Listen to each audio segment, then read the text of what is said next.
Vocês acreditam que sabem como a luz funciona? Ela sai de uma lâmpada, viaja em linha reta, atinge seus olhos, e vocês veem. Simples, direto, óbvio. Exceto que tudo isso está errado. Completamente errado. E quando eu mostrar o que realmente está acontecendo, vocês vão questionar tudo o que achavam que sabiam sobre realidade. Deixem-me começar com algo que parece trivial.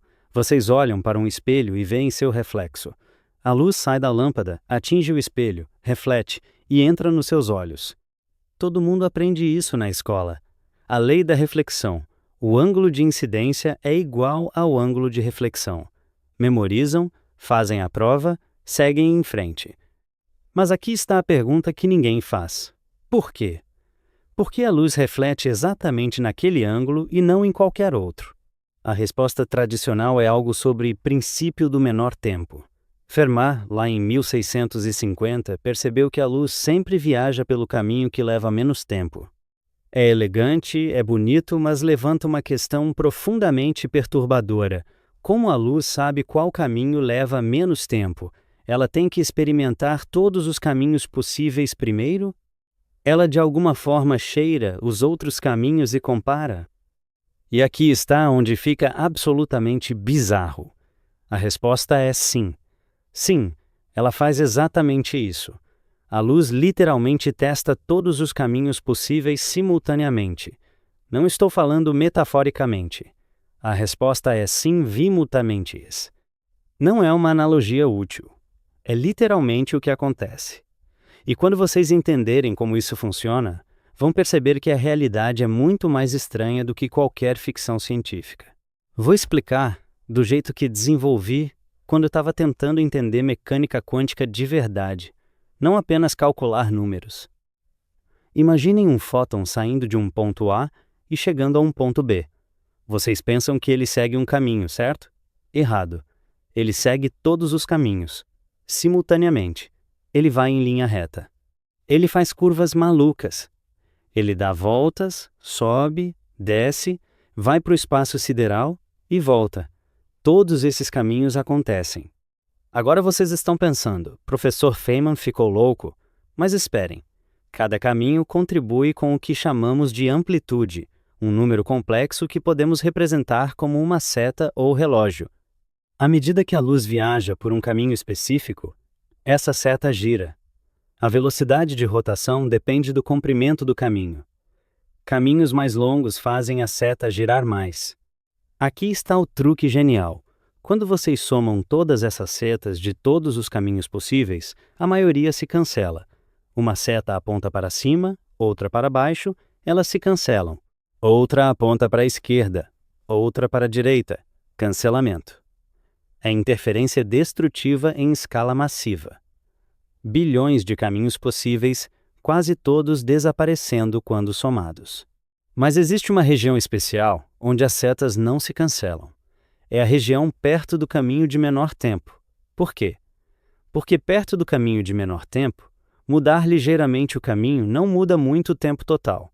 As setas de todos esses caminhos próximos apontam aproximadamente na mesma direção. Elas somam construtivamente. Elas se reforçam. Então o que vocês veem como a luz seguindo o caminho de menor tempo é na verdade a luz testando todos os caminhos, mas apenas os caminhos próximos ao mínimo contribuindo significativamente para o resultado final. Todos os outros se cancelam por interferência. Não é que a luz escolha o caminho mais rápido, é que todos os outros caminhos se autodestroem. Deixem-me tornar isso mais concreto. Peguem um espelho. A luz vai de uma lâmpada para seus olhos via reflexão. Vocês pensam que ela bate num ponto específico do espelho, o ponto onde ângulo de incidência igual ângulo de reflexão. Mas não. A luz está refletindo de todos os pontos do espelho simultaneamente. Do centro, das bordas, de literalmente cada átomo da superfície. No entanto, quando vocês fazem a matemática, somam todas as amplitudes de todos esses pontos de reflexão possíveis, descobrem algo incrível. As contribuições das bordas giram tão rápido que formam espirais que se cancelam. Apenas a região central, onde o tempo é aproximadamente mínimo, sobrevive ao processo de soma. É por isso que bloquear as bordas de um espelho não muda muito a imagem. Aquelas regiões estavam contribuindo quase nada mesmo.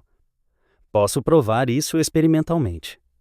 Peguem um espelho e gravem nele ranhuras que removam alternadamente partes da superfície. Se vocês removerem as partes onde as amplitudes estão apontando em uma direção e mantiverem apenas as partes onde apontam na direção oposta, de repente a luz começa a refletir de regiões que normalmente não contribuem. Vocês criaram uma grade de difração. Mesma física, geometria diferente. Agora vamos falar sobre algo ainda mais estranho. Refração. Luz viajando do ar para a água. Ela muda de direção. Todo mundo aprende a lei de Snell. O seno do ângulo no ar dividido pelo seno do ângulo na água é constante. Ok, mas por quê? A explicação clássica é que a luz viaja mais devagar na água. Então, para minimizar tempo, ela deve mudar de direção quando entra na água. Mas aqui está o problema que incomodou Newton, Fermat, todo mundo. Como a luz sabe onde ela vai acabar? Ela tem que escolher seu ângulo de entrada na água antes de saber onde vai terminar. Parece teleologia, como se a luz tivesse propósito, intenção. Isso deixava as pessoas muito desconfortáveis. A minha solução elimina todo esse desconforto. A luz não sabe onde vai acabar. Ela simplesmente testa literalmente todos os pontos de entrada possíveis na superfície da água. Cada ponto de entrada leva a um caminho diferente, através da água até o destino. Para cada caminho completo, calculamos a amplitude, a seta giratória. Somamos todas as amplitudes. A maioria se cancela. Apenas os caminhos próximos ao que satisfaz a lei de Snell contribuem significativamente. Não há teleologia. Não há escolha. Não há propósito. Há apenas soma sobre todos os caminhos possíveis, com interferência fazendo o trabalho pesado de eliminar a maioria deles. O caminho clássico emerge naturalmente não porque foi escolhido, mas porque é o único que sobrevive à soma. Agora aqui está onde isso fica realmente perturbador. Isso não é apenas verdade para a luz, é verdade para elétrons, para prótons, para átomos, para moléculas. Quando um elétron vai do ponto A ao ponto B, ele literalmente vai por todos os caminhos possíveis. Caminhos retos, caminhos curvos, caminhos que zigue-zagueiam loucamente. A única razão pela qual vocês veem o elétron seguindo um caminho clássico previsível é que todos os outros caminhos se cancelam na soma. E aqui está a conclusão mais chocante. Isso significa que partículas não têm trajetórias únicas. No nível fundamental, não existe o caminho que uma partícula seguiu. Existem todos os caminhos simultaneamente contribuindo para onde a partícula acaba. A trajetória clássica é uma ilusão emergente da interferência destrutiva de infinitos caminhos quânticos. Deixem-me dar um exemplo concreto que testamos experimentalmente. Experimento de fenda dupla. Atirem elétrons um de cada vez através de duas fendas. Eles criam um padrão de interferência na tela atrás. Como? Porque cada elétron individual está passando por ambas as fendas simultaneamente. Não é que alguns vão por uma e outros pela outra. Cada elétron testa os dois caminhos e as amplitudes interferem. Mas fica ainda mais estranho. Abram mais fendas. Agora o elétron está passando por 3 fendas, 4 fendas, 100 fendas, todas simultaneamente. Continue esse processo. Adicione tantas fendas que não existem mais paredes, apenas espaço aberto. Agora o elétron está literalmente testando todos os caminhos possíveis através do espaço vazio. É exatamente a mesma física, apenas levada ao limite. Vocês sabem o que sempre me incomodou nas explicações tradicionais de mecânica quântica? Elas tratam o mundo quântico como misterioso e estranho, fundamentalmente diferente do mundo clássico. Mas não é. É tudo a mesma física. A única diferença é a escala. No mundo macroscópico, o número de caminhos é tão absurdamente grande e as diferenças entre eles tão minúsculas que a interferência é extremamente eficiente em eliminar tudo exceto o caminho clássico. Mas no mundo quântico, com partículas individuais em escalas pequenas, vocês podem realmente ver os efeitos da soma sobre caminhos. Vocês podem ver a interferência. Vocês podem fazer experimentos onde os caminhos alternativos contribuem visivelmente para o resultado. Agora, Aqui está algo que vai fazer vocês repensarem a causalidade.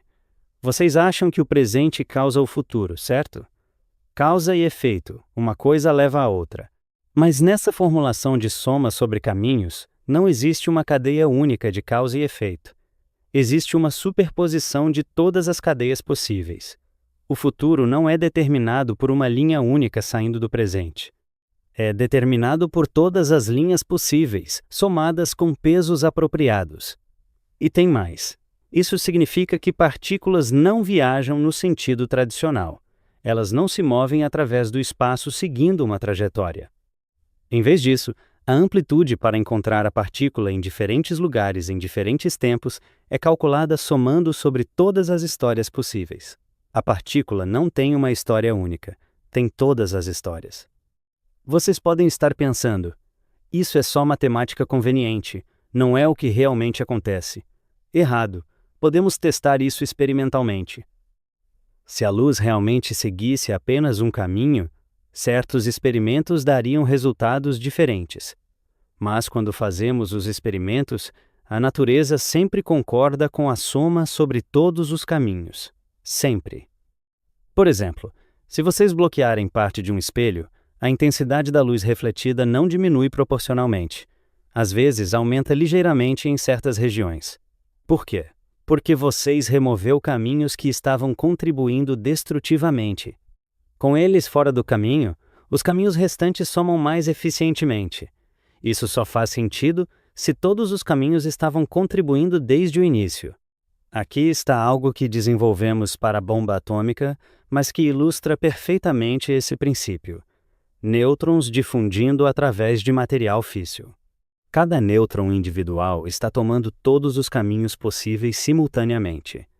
A probabilidade de causar fissão em um ponto específico depende da soma de amplitudes de todos os caminhos que passam por aquele ponto. Controlando a geometria, controlamos quais caminhos interferem construtivamente e, portanto, onde a fissão é mais provável. Mesma física que luz num espelho. Mesma física que elétrons numa fenda dupla. Soma sobre todos os caminhos possíveis, interferência determinando o resultado. Funciona para fótons, elétrons, nêutrons, tudo. Agora deixem-me falar sobre a parte mais filosófica disso.